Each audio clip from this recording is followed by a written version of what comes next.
Yes बच्चों, दूसरा paragraph देखिए, लास्ट पैराग्राफ पेज नंबर 13 पर ही।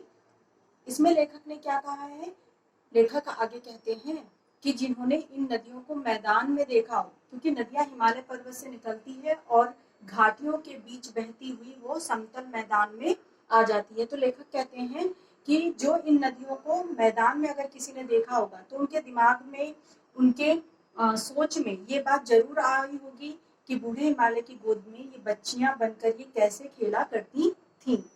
मतलब वहां से निकल के आती हैं और किस तरह जब वो नीचे निकल कर आती हैं तो वहां से पर्वत से नीचे आते हुए वो आवाज करती हैं, लेकिन जैसे ही वो समतल भागों में पहुंचती हैं तो बिल्कुल शांत हो जाती हैं। तो यहाँ पर लेखक ने यही कहा है कि जिन्होंने इन नदियों को मैदानों में खेलते हुए देखा होगा, मैदानों में बहते हुए देखा होगा, उनके दिमाग में ये बात जरूर आई होगी कि किस तरह से ये नदियां अपने पिता रूपी हिमालय की गोद में खेली होंगी, अपना बचपन बिताया होगा और उसके बाद वहां से वो किस तरह से निकली होंगी।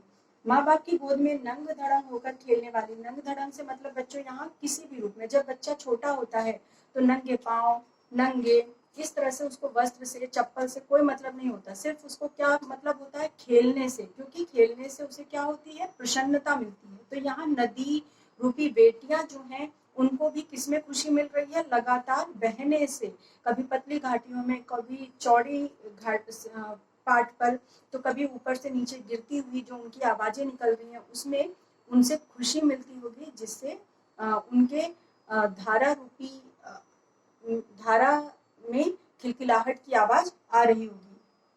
लेखक कहते हैं लेकिन मुझे ये ऐसा लुभावना प्रतीत, लुभावना का मतलब होता है आकर्षक, मन को अच्छा लगने वाला। लेखक कहते हैं कि नदियों का ये रूप, हिमालय से निकलना, मैदानों में पहुंचना, घाटियों में बहना, उनका आवाज करना, ये उनका जो रूप है वो मुझे बहुत ही अच्छा लगने वाला है, मेरे मन को हरने वाला है।